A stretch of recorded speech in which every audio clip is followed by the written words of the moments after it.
Hello my dear friends of standard 9th. Welcome you all in today's online class. My dear friends from biology section, we have just started the chapter 1. The name of the chapter is basic units of life. So dear friends, don't be confused in your textbook. In the reference textbook, this chapter has been mentioned as chapter 2, and the first chapter is crop production. First chapter I would like to confirm here is the improvements in food resources. So improvement in food resources will be included in the latter term 2. So let's start the chapter 1. Here we will consider this chapter as chapter 1. So basic unit of life. This chapter will be a part of your periodic test 1, which will be conducted. So dear students, in our first video in this particular chapter, there was only one video available which you have seen. In that particular video, it was mentioned about the cell. So what is the cell, origin of the cell, discovery of the cell, everything has been explained in that particular video which you have seen. So dear friends, after understanding the concept of the cell, let us move towards the generalized theme, generalized postulates. We can say that theory, cell theory, generalized cell theory by combining some points which will help in understanding the cell clearly. So let's start with the cell theory. So cell theory, कौन scientist cell theory को वो किए थे instigate. Cell theory को यहाँ पे देखिए German botanist MJ Schleiden in 1838 and German zoologist Theodor Schwann in 1839. Theodor Schwann in 1839 में और कलेक्टिवली फॉर्मुलेटेड सेल थ्योरी. इन्हीं का एक कलेक्शन, एक साथ पूरा ज्वाइंट इफर्ट क्या बनाया एमजी. देखिए एमजे स्लाइडेन एंड थियोडर स्वान, ये जो जूलॉजिस्ट जर्मन, दोनों ही जर्मन के ही हैं. इन्होंने क्या किया, एक कलेक्शन कलेक्टिवली ज्वाइंट वर्क करके एक थ्योरी प्रपोज किए, फॉर्मुलेटेड सेल थ्योरी. तो German physiologist Rudolf Virchow gave the phrase. उन्होंने एक पॉइंट और इसमें जोड़ दिया. क्या जोड़ा? ओमनिस सेलुला ई सेलुला. इसका मतलब है कि every cell arises from pre existing cell. कि मतलब कोई भी सेल अराइज करेगी तो वो प्री एग्जिस्टिंग सेल यानी पहले से कोई सेल होगी, उसी से वो अराइज करके न्यू जनरेट होगी. So what are the points which have been included in the cell theory? Let us describe in brief. So dear friends, let us discuss. First point, cell is the basic unit of structure and all plants and animals. As we are looking that here is a cell is the basic unit of. Basic unit क्यों है? क्योंकि it is the first requirement and basic unit of structure. Structure means cell decide the structure of an organisms of all plants and animals. तो ये बात तो हुई structural and functional unit is that is the cell. Chapter नाम ही है structural, the basic unit of life. Structural साथ साथ फंक्शनल यूनिट, क्योंकि सेल बहुत सारी एक्शन को परफॉर्म करती हैं, वर्क करती हैं, फंक्शन होता है जिससे हमारी एनर्जी, हमारी बॉडी मेंटेन रहती है. तो यहाँ पे दूसरा point, cell is the basic unit of function as well as the metabolic reaction takes place inside the cell.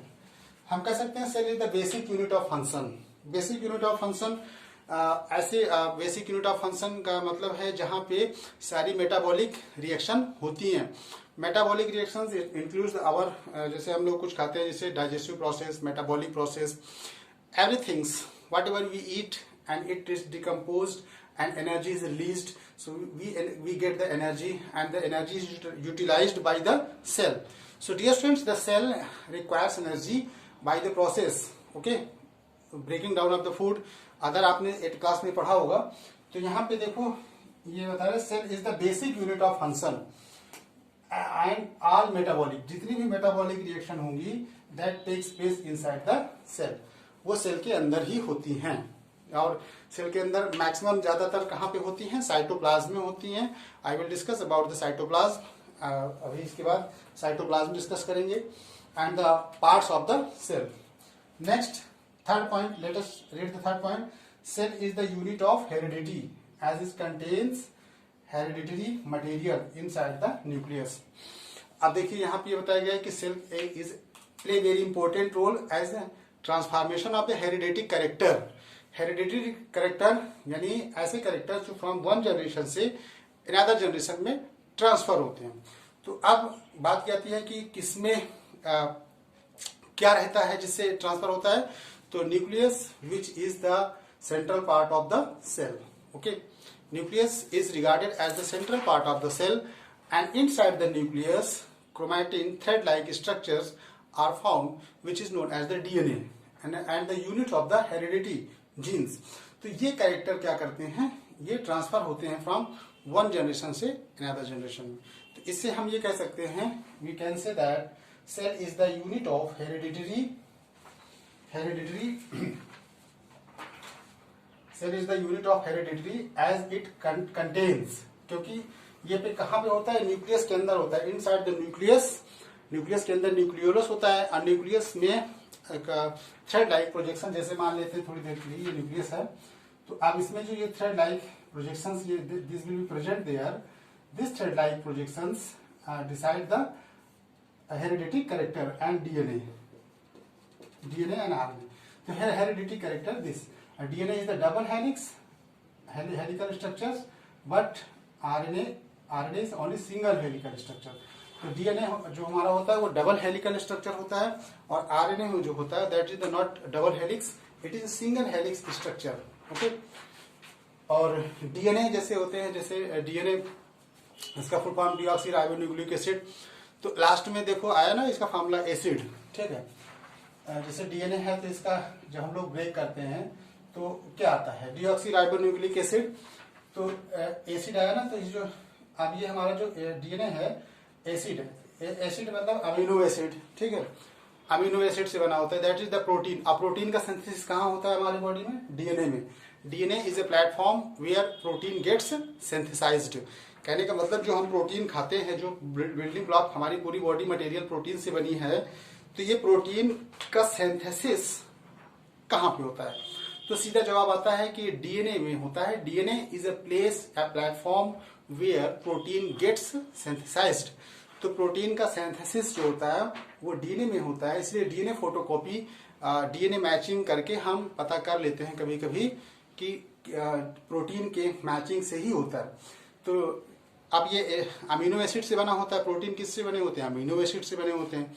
Amino acid हमारे लिमिटेड नंबर में होते हैं। कितने लिमिटेड नंबर में होते हैं? 23 अमीनो एसिड्स इस समय which are known to amino acids. Okay, तो यहाँ पे बात आती थी हेरिडिटी कैरेक्टर को। तो हेरिडिटी कैरेक्टर ट्रांसफर करने में ये cell is the unit of hereditary transfer. Okay, next one is fourth, all the living cells arises from pre existing cell. This is the very interesting to note down. कहने का मतलब है कि कोई भी सेल अगर अराइज करेगी तो वो प्री एग्जिस्टिंग सेल्स यानी पहले से, जैसे amoeba single unicellular organisms, amoeba can splits, amoeba main cells, okay, can splits into the daughter cell. तो अब देखो अमीबा भी स्प्लिट होकर के, अमीबा में एक्सप्रेशन होता है, बाइनरी फ्यूजन होता है। तो अब जैसे देखा गया तो अमीबा ऑलरेडी इट्सेल्फ सेल ना, उसी से अराइज हुआ है। वैसे बात करें तो जाइगोट से जैसे जाइगोट इधर से यूनिसेलुलर, तो ज्यादातर तो सभी की यूनिसेलुलर ऑर्गेनिज्म से ही डेवलपमेंट मल्टीसेलुलर ऑर्गेनिज्म्स का डेरिवेशन हुआ है। So we can say that pre existing cell का मतलब है कि पहले से वो प्रेजेंट होगी सेल, उसी से न्यू सेल का जनरेशन होगा। That is the important. All living cell arises from pre existing cell. So this is the overall theory supposed by M.J. Schleiden in 1838 and Theodor Schwann in 1839। तो हमने अभी जो discuss किया ये पूरी की पूरी आपके सेल थ्योरी के बारे में डिस्कस किया। तो इसमें जो पॉइंट्स हैं स्टूडेंट्स, ये पॉइंट्स आपको याद होने चाहिए। ये पॉइंट्स के थ्रू आप सेल थ्योरी के धीरे धीरे नजदीक पहुंचोगे और फिर सेल आपको धीरे धीरे समझ में आने लगेगा। नेक्स्ट मूव करते हैं, सेल में सबसे इंपॉर्टेंट पार्ट क्या है। Okay, let us discuss about the important part of the cell.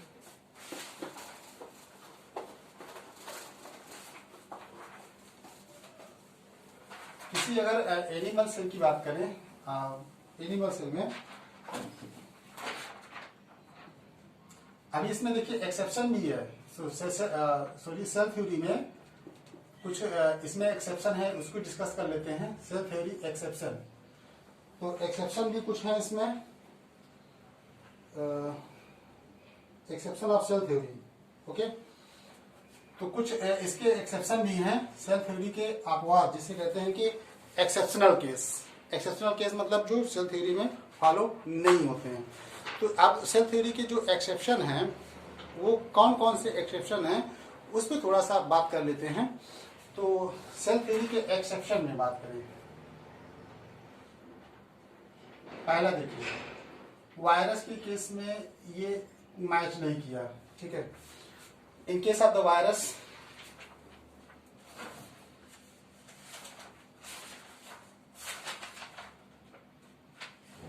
Exceptions of cell theory,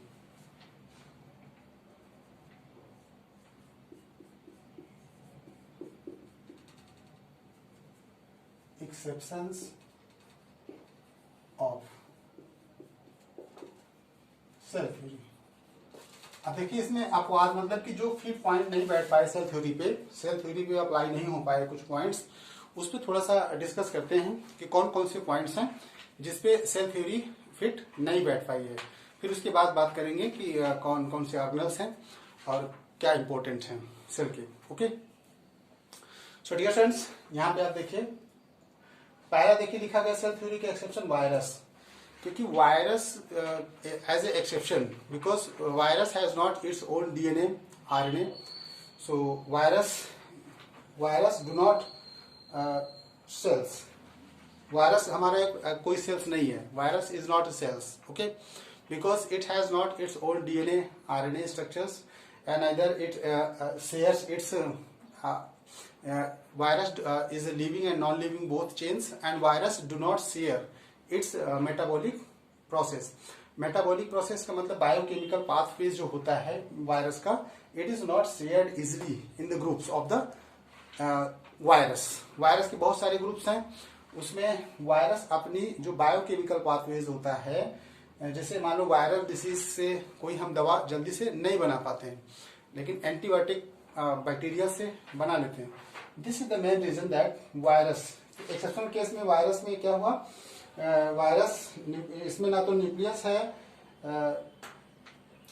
they are nucleo protein particles हैं, ये न्यूक्लियो प्रोटीन पार्टिकल्स होते हैं, और nucleo protein particles, nucleic acids molecules, DNA RNA is enclosed in a protein coat. Okay, so virus do not have nucleus, virus में nucleus नहीं होता है। अब इसमें जो डीएनए आप देखिए, प्रोटीन तो होता है, तो इसका मतलब डीएनए आरएनए प्रोटीन में इनक्लोज्ड होता है। Okay, so virus do not have nucleus, cytoplasm और एंजाइम। वायरस में ना तो साइटोप्लाज्म है, ना तो न्यूक्लियस है, ना तो एंजाइम है। ओके, तो हम देख सकते हैं कि they do not multiply outside, ये आउटसाइड मल्टीप्लाई नहीं होते हैं। Virus do not multiply, multiply means increases the number of the population. ये होस्ट सेल के अंदर, inside the host cell virus multipliers. Okay, तो हम यहाँ पे देखें कि सेल थ्योरी का जो पहला से एक्सेप्शन है that is the virus. Virus में वेल डिफाइंड न्यूक्लियस नहीं है, वायरस इज पॉलीप्रोटीन पार्टिकल्स, तो एक तरह के प्रोटीनिक पार्टिकल्स हैं, और इसमें जो डीएनए है आरएनए है इनक्लोज्ड होते हैं प्रोटीन में। और हमने देखा कि यहाँ पे वायरस में न्यूक्लियस प्रेजेंट नहीं होता है। तो अब ये बात है कि एक्सेप्शन है virus, virus is not a cell, so virus can not be explained by using the cell theory. Next point है bacteria and blue green algae cyanobacteria are not true cells. तो blue green algae, blue green algae, cyanobacteria are not true cells. तो blue green algae, cyanobacteria are not true cells. तो blue green algae, blue green algae, cyanobacteria are not true cells. तो blue green algae, blue green algae and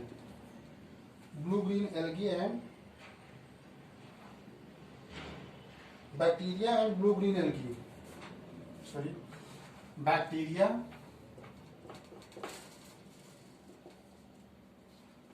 and blue green algae are not true cells. ये true cells नहीं होते हैं। Bacteria and blue green algae are not true cells. अब ये देखें यहाँ पे, क्योंकि बैक्टीरिया जैसे ब्लू ग्रीन एल्गी और ये ट्रू सेल्स नहीं होते हैं। These are the not true cells. They are without nuclear membrane and cell organelles. Nuclear material is DNA alone. इनमें जो न्यूक्लियर मटेरियल होता है ओनली डीएनए ही केवल होता है, only DNA is present. Okay, they are without nuclear membrane with proteins. It does not form chromatin fibre. इनमें chromatin fibre नहीं होता है। तो ये एक्सेप्शन, 2-3 एक्सेप्शन बताया, जैसे वायरस के केस में बताया मैंने आपको और बैक्टीरिया के केस में बताया। ये 2 आपको एक्सेप्शन मैंने आपको एक्सप्लेन किया। तो आप, I hope all of you have understood students clearly. Now let us move towards the important point, that is the inside the cell. Okay,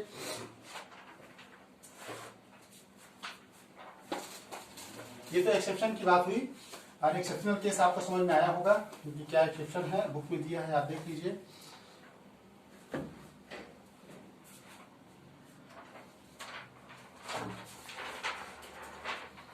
जैसे मेजर पार्ट की बात करें,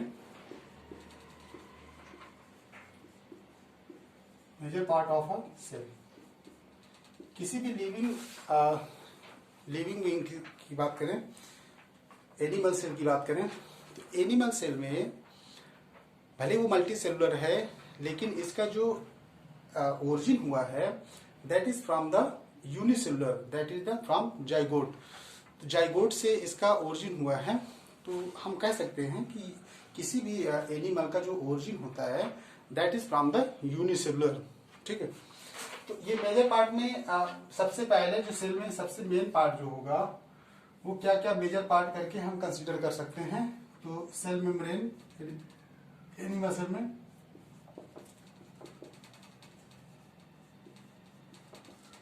तो cell membrane,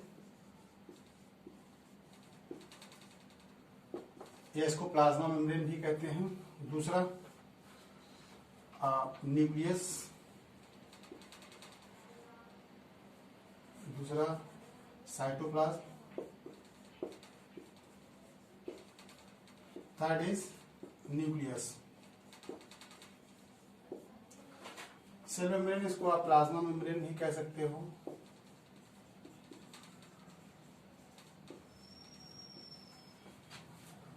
look at that students, अगर ये जो 3 part हैं, इन 3 part को कंबाइन करके हम सेल की ओरिजिन मान सकते हैं। अब होते तो बहुत सारे हैं। तो फर्स्ट ऑफ ऑल जो सेल मेम्ब्रेन है ये क्या करती है, that is the outer covering part of the cell. Cell membrane that is the outer covering part of the cell which separates the cell. Okay, and it is called the selectively permeable membrane because it allows only to exit या entry only those particles which are essential for that.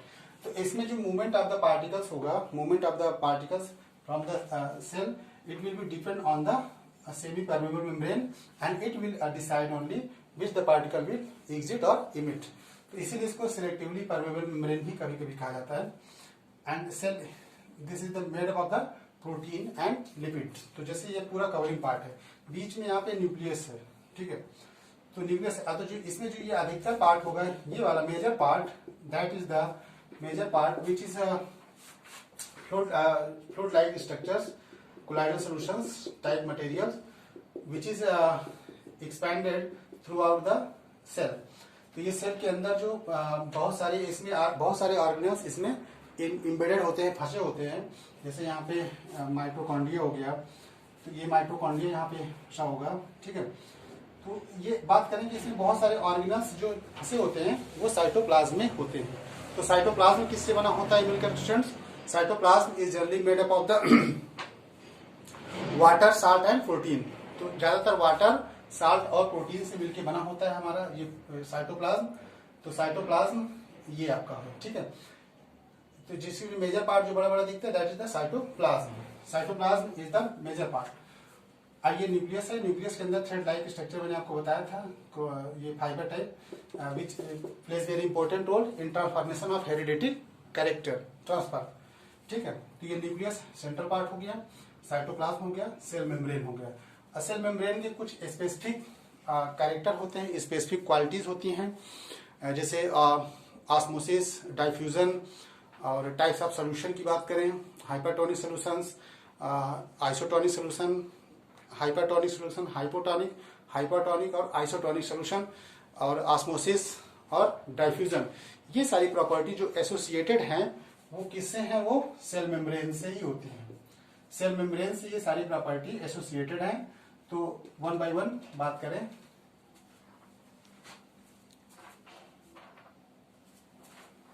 One by one बात करेंगे थोड़ा सा, तो cell में पहला जो property आती है डाइफ्यूजन।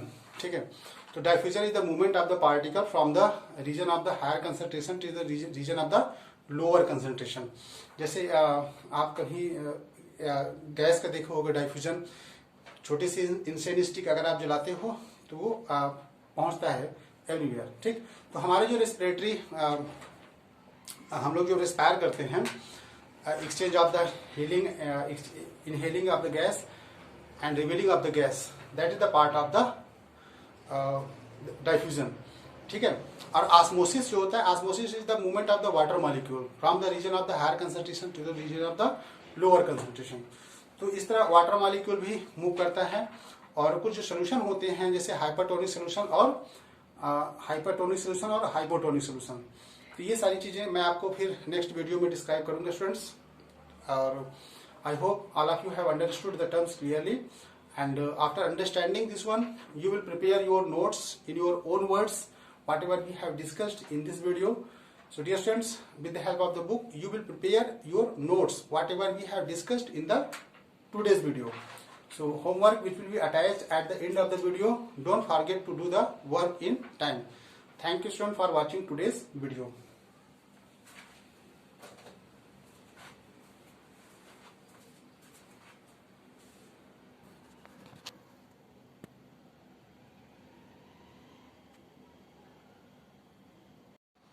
My dear students, take a screenshot of whole blackboard so that you can get the proper homework. Dear students, you have to take a screenshot. I hope all of you have taken the screenshot.